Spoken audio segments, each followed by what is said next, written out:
বন্ধু, আমাদের simple steps to fight global warming শীর্ষক ভিডিওটি যারা দেখেছেন তারা জানেন যে এই ভিডিওতে আমরা বিশ্ব উষ্ণায়ন রোধে ভুটানের অসাধারণ অবদানের কথা উল্লেখ করেছিলাম এবং এই সংক্রান্ত আলোচনা ভবিষ্যতে করব বলেছিলাম। আজ যখন সমস্ত পৃথিবীতে ওয়েদার এমার্জেন্সির পদধ্বনি আমরা অলরেডি শুনতে পাচ্ছি, তখন ভুটানের সংস্কৃতি বড়ই প্রাসঙ্গিক হয়ে উঠেছে। তো চলুন ঘুরে আসি ভুটান আর শিখে আসার চেষ্টা করি তাদের সমাহিত আনন্দময় জীবনের মন্ত্র। ভারত আর চীনের মতো দুটি বিশ্বের সবচেয়ে বেশি জনবহুল দেশের মাঝখানে অনেক বুদ্ধি খাটিয়ে ছোট্ট ভুটান টিকিয়ে রেখেছে তার নিজের পৃথক অস্তিত্ব। কিন্তু শুধু এইটুকুই নয়, ভুটানের আছে সমস্ত বিশ্বের থেকে স্বতন্ত্র কয়েকটি বৈশিষ্ট্য যা আজকের দিনে সারা দুনিয়ার কাছে শিক্ষণীয়।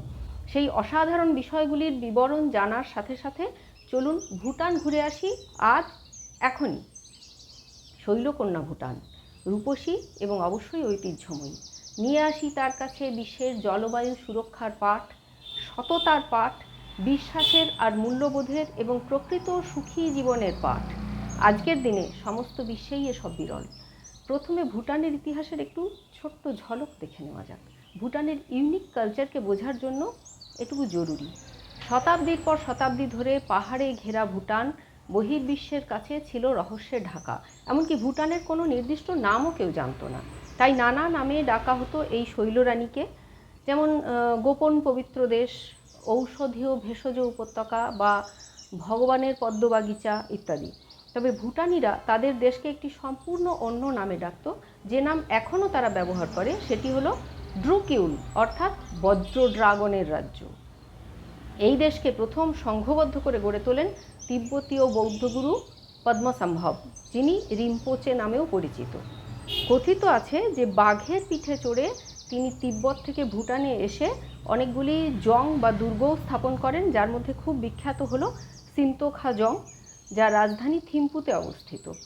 সমস্ত ভুটান ক্রমে মহাযান বৌদ্ধ ধর্মের কাগেয়ুপা সম্প্রদায়ের ড্রুকপা শাখার ধর্মে দীক্ষিত হয় এবং বর্তমানে এটিই ভুটানের রাষ্ট্রীয় ধর্ম। ভুটান পরবর্তী সময়ে রাজতন্ত্রে কনভার্টেড হয়, মানে রাজতন্ত্র প্রতিষ্ঠিত হয় ভুটানে, কিন্তু নির্বাচনের মাধ্যমে, কোনো রক্তপাতের মাধ্যমে নয়, এবং এখনও ভুটানে মনার্কি আছে। এইখান থেকেই শুরু করা যায় ভুটানের সাংস্কৃতিক স্বাতন্ত্র্যের কাহিনী। ভুটানের আপামর জনসাধারণ এই যুগেও রাজার প্রতি পরম অনুগত এবং রাজাও প্রজা অন্তপ্রাণ। এমনকি রাজা নিজে স্বতঃপ্রবৃত্ত হয়ে প্রজাদের হাতে ক্ষমতা তুলে দিয়েছেন, যে প্রজারা প্রয়োজন মনে করলে নো কনফিডেন্স মোশন এনে রাজাকে পদত্যাগ করাতে বাধ্য করতে পারে। ভাবা যায় আজকের দিনে কিম জং উন বা কমিউনিস্ট দেশগুলির কথা তো বাদই দিলাম, আমেরিকা বা ভারতের মতো ডেমোক্রেটিক দেশ, যেখানে government by the people, for the people, of the people, সেই দেশগুলিতেও শাসক ও জনসাধারণের মধ্যে এই পর্যায়ের সততা মানে কল্পনার সীমারও বাইরে। প্রাণপণে লোকে ক্ষমতার সাথে ক্লিং করে থাকে, কিন্তু ছোট্ট ভুটান তাদের নীতি ও মূল্যবোধকে আজও এইভাবে ধরে রেখেছে। রূপকথার গল্প শুনছি মনে হচ্ছে না? কিন্তু না বন্ধু, এটা বাস্তব। ভুটানি নাগরিকরা কী কী সুবিধা পেয়ে থাকেন সেটাও একটু শুনুন। চিকিৎসা ফ্রি, এমনকি প্রয়োজনে বিদেশে অর্থাৎ ইন্ডিয়াতে এসে চিকিৎসা করাতে হলেও সেটাও ভুটানিজদের জন্য সম্পূর্ণ ফ্রি। ভুটান রাষ্ট্রই সমস্ত চিকিৎসার খরচ বহন করে। আবার ভুটানে এডুকেশনও ফ্রি, সম্পূর্ণ ফ্রি। আরও একটা বড় ব্যাপার, যেটা আমেরিকার মতো সম্পন্ন কান্ট্রিও ভাবতে পারে না, ভুটানে হোমলেস পিপুল বলে কিছু হয় না। যদি কেউ কোনো কারণে তার বাড়ি হারায় বা বাড়ি না থাকে, তো রাজার সাথে দেখা করে জানাতে হবে তার সমস্যার কথা। রাজা সব দেখে শুনে নিয়ে তাকে বাড়ি ও বাগান বা চাষাবাদ করার জন্য জায়গা দেবেন। তাকে তখন জঙ্গলের কাঠ দিয়ে বাড়ি বানিয়ে নিতে হবে। ভুটানের বর্তমান রাজা his majesty the Druk Gyalpo Jigme Khesar Namgyel Wangchuck, এই নামেই যাকে সসম্মানে ডাকেন ভুটানিরা, তিনিও ভুটানের সরল সাদাসিধে জনগণকে ধীরে ধীরে আধুনিকতার মধ্যে প্রবেশ করাচ্ছেন, সাবধানে। এ বিষয়ে ভুটানের নীতিটি অসাধারণ। ভুটান আধুনিকতায় প্রবেশ করছে, তাদের জিডিপি বা গ্রস ডোমেস্টিক প্রোডাকশনকে এগিয়ে নিয়ে যাচ্ছে, কিন্তু তাদের প্রায়োরিটি জিডিপি নয়, তারা প্রাধান্য দিচ্ছে তাদের জিএনএইচকে, অর্থাৎ তাদের গ্রস ন্যাশনাল হ্যাপিনেসকে। তারা জিডিপিকে এগিয়ে নিয়ে যাওয়ার জন্য তাদের জাতীয় জীবনের সুখ শান্তিকে স্যাক্রিফাইস করছে না। আজকের দিনে আমরা দামি বিছানা কিনে বাইরের থেকে তো সুখী হই, কিন্তু আমাদের ভেতরের ডিসস্যাটিসফ্যাকশনে ঘুমের ওষুধ খেয়েও ঠিকভাবে সেই বিছানায় ঘুমোতে পারি না। তারপর আমাদের প্রতিবেশীদের ওপর কিংবা তাও না পারলে বেচারা পথপশুদের ওপর আমাদের ফ্রাস্ট্রেশন মেটাবার চেষ্টা করি। প্রসঙ্গত ভুটানের পথপশুরা অত্যন্ত আদরের আর মানুষ ঘেঁষা। এখানকার আঁতেলদের মতো সেখানে বাবা মায়েরা রাস্তার কুকুরদের দেখে আঁতকে উঠে বাচ্চাদের সরিয়ে নিয়ে যায় না। বাচ্চা স্বচ্ছন্দে রাস্তার কুকুরের পিঠে চড়ে বলছে হর্স মাই হর্স, আর কুকুরও সেটা এনজয় করছে। এ আমার নিজের চোখে দেখা ঘটনা। পশুদের অধিকার বিষয়ে ভুটানিস্টদের মধ্যে যথেষ্ট বোধ জ্ঞান আছে। ভুটানে সব পথকুকুরদের স্টেরিলাইজেশন ও ভ্যাকসিনেশন হয়ে গেছে। নেক্সট মুভ হিসাবে তারা ভুটানের রাজার জন্মদিন উপলক্ষে বৃক্ষরোপণ ও পথকুকুরদের অ্যাডপশন শুরু করছেন। ভুটানে পশু হত্যা করা তো এমনিতে হয় না, চিকেন বিক্রি হয়, তাও কেবল মেন রোডের ওপর নয়, মেন রোডের ওপর হয় না, গলিতে চিকেন কাটা অর্থাৎ ড্রেসড চিকেনের দোকান দেখেছি। বাকি পোর্ক বেশিরভাগ ইন্ডিয়া থেকে আমদানি করা, সব মাংসই ওদের ইন্ডিয়া থেকে আমদানি করা। ভুটানিরা পশুদের নিজস্ব জীবনযাত্রা ও অধিকারকে গভীরভাবে সম্মান করে। তার জন্য তাদেরকে ডিএসপিসি এর ব্রাঞ্চ খুলে অ্যাওয়ারনেস প্রোগ্রাম করে আন্দোলন করতে হয়নি, এটা তাদের পরম্পরা। ঝকঝকে পরিচ্ছন্ন দেশ ভুটান। এপারে জয়গাঁও আর ভুটান গেটের ওপারে ফুনসিলিংয়ের মধ্যে ভিড়ভাড় ও পরিচ্ছন্নতার অনেক তফাৎ। এছাড়া ভুটানে আছে ন্যাশনাল হ্যাপিনেস মিনিস্ট্রি। ভুটান আমাদের মতো কৃত্রিম উন্নাসিকতার পথে হাঁটেনি। তারা তাদের অর্জিত সমৃদ্ধি নিয়ে সুখী হতে চায়, এবং এটা শুধু তারা জাস্ট করে যাচ্ছে এমন নয়, বিশ্বের মঞ্চে দাঁড়িয়ে ভুটান তাদের এই নীতি ঘোষণা করেছে। শান্ত ভুটানের যে কোনো এলাকায় মানুষের মুখে যে সহজ হাসি দেখা যায়, সেটাই তাদের প্রধান জাতীয় সম্পদ।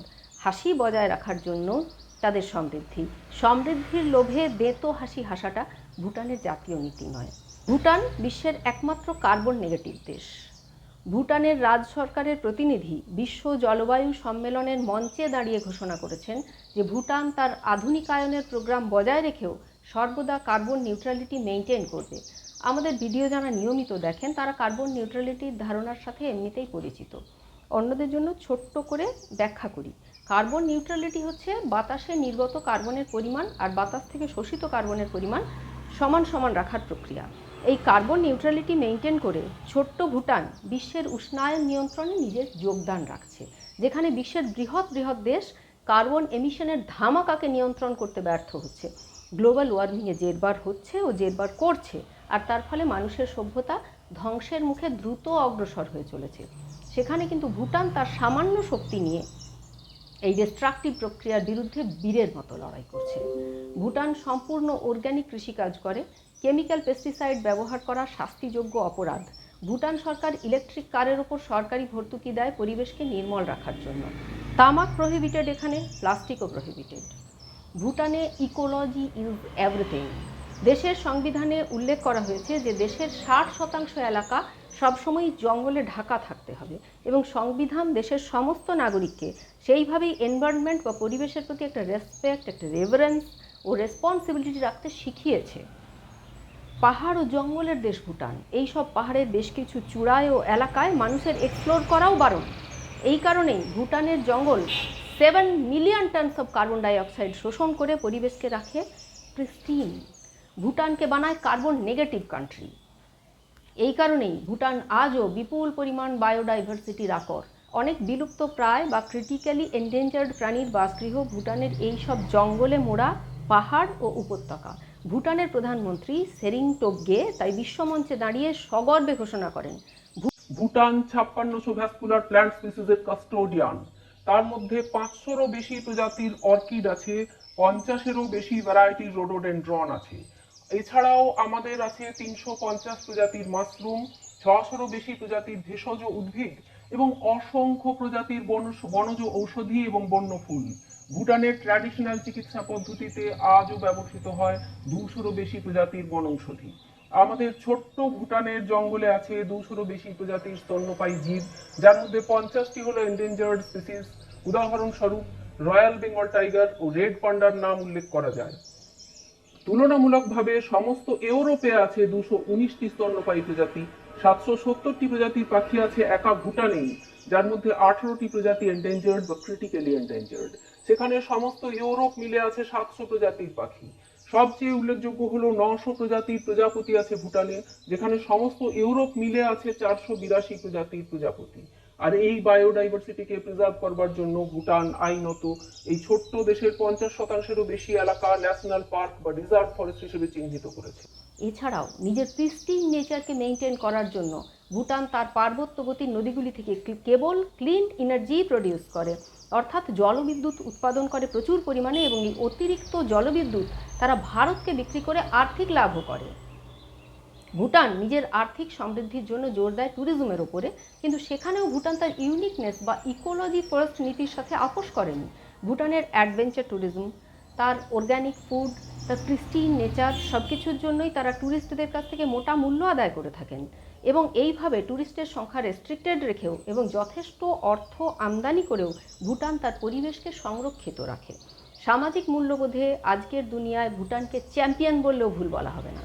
সামাজিক ব্যবস্থায় মহিলারা অত্যন্ত সম্মানিত এবং সম্পত্তির উত্তরাধিকারিণী হিসাবে চিহ্নিত। বিবাহের পরে পদবি পরিবর্তনের দায় তাদের নেই। এটা ভুটানের ঐতিহ্যগত উত্তরাধিকার, আর ভুটান তার ঐতিহ্য রক্ষায় অত্যন্ত সিনসিয়ার। ভুটানের ট্র্যাডিশনাল উৎসব, জাতীয় খেলা তীরন্দাজি, অ্যাডভেঞ্চারাস মাউন্টেন বাইকিং, অর্গ্যানিক সুস্বাদু ফুড, প্রিস্টিন নেচারের কোলে সম্পূর্ণ প্রাকৃতিক স্পা, আধুনিক প্রথম বিশ্বের কেমিক্যালে জর্জরিত পর্যটকদের কাছে অমোঘ আকর্ষণের বিষয়।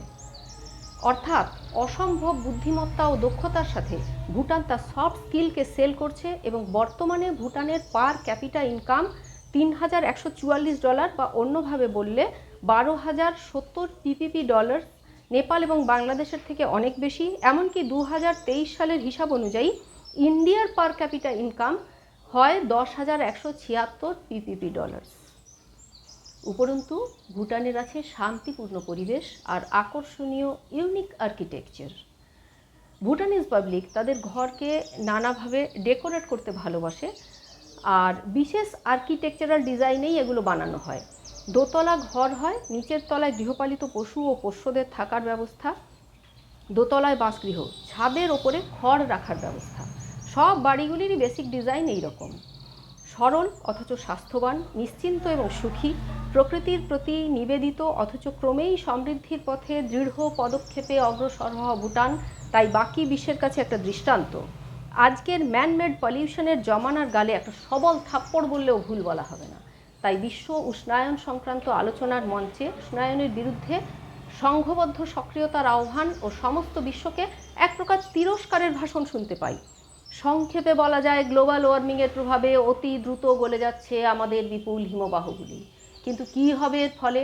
এর ফলে 240 মিলিয়ন পিপল যারা হিন্দুকুশ হিমালয়ান অঞ্চলে বাস করে, অর্থাৎ Afghanistan, Pakistan, India, China, Nepal, Bangladesh, Myanmar এবং ভুটান, এই সব এলাকার লোকেরা ডিরেক্টলি অ্যাফেক্টেড হবে। এর ফলে জলবায়ুর প্যাটার্নে হিউজ চেঞ্জেস দেখা যাবে। মোর ইন্টেন্স রেইন, মোর ফ্ল্যাশ ফ্লাডস, মোর ল্যান্ডস্লাইডস, মোর গ্লেসিয়াল লেক আউটবার্স ফ্লাডস। কল্পনারও অতীত পর্যায়ে পৌঁছে যাবে সেই ধ্বংসযজ্ঞ। হিমালয়ের নদীগুলি তাদের ডাউনস্ট্রিম এরিয়াতে বসবাসকারী 1.6 বিলিয়ন মানুষকে কৃষি ও পানীয় জল সরবরাহ করে। তো এই হিমালয়ান এশিয়ান ওয়াটার টাওয়ার ধ্বংস হয়ে গেলে সেটা হবে বিশ্বের পপুলেশনের 1/5 লোকের জন্য ডিজাস্টার। তো বাকি বিশ্বের কি এই জন্য যত্নশীল হওয়া উচিত নয়? আপনার কি এই ধ্বংস আটকানোর জন্য যত্নশীল হওয়া উচিত নয়? Actually, Mr. Tobge wrote like, that is the crux of the problem. We don't care. একটা ছোট্ট দেশ, ভাবুন বন্ধু, প্রতিরক্ষার জন্য ভারতের উপর নির্ভরশীল হয়েও এই ক্ষমতা তারা দেখাতে পারে, এভাবে কথা বলার ক্ষমতা তারা দেখাতে পারে তাদের সৎ আচরণের কারণে, তাদের সৎ সংকল্পের কারণে। বাস্তবে এই সততা, এই সংকল্পের দৃঢ়তা, এই পরিচ্ছন্নতা, এই মূল্যবোধ আজ হারিয়ে যেতে চলেছে। ভুটান তার সমস্ত শক্তি দিয়ে বিশ্ব উষ্ণায়ন থেকে আরম্ভ করে মানুষের মূল্যবোধের পরাকাষ্ঠা, বিবেকবোধ থেকে আরম্ভ করে সুখ শান্তি, বিশ্বাস থেকে আরম্ভ করে তেজোদ্দীপ্ত সত্য ভাষণের কণ্ঠস্বর, এই সব নিয়ে বিশ্বকে একটা প্রকৃত সভ্যতার বার্তা দিচ্ছে। বিশ্ব যদি আজ তাতে কর্ণপাত করে তবে এখনও হয়তো মানবতার বেঁচে যাওয়ার একটা চান্স অবশিষ্ট আছে।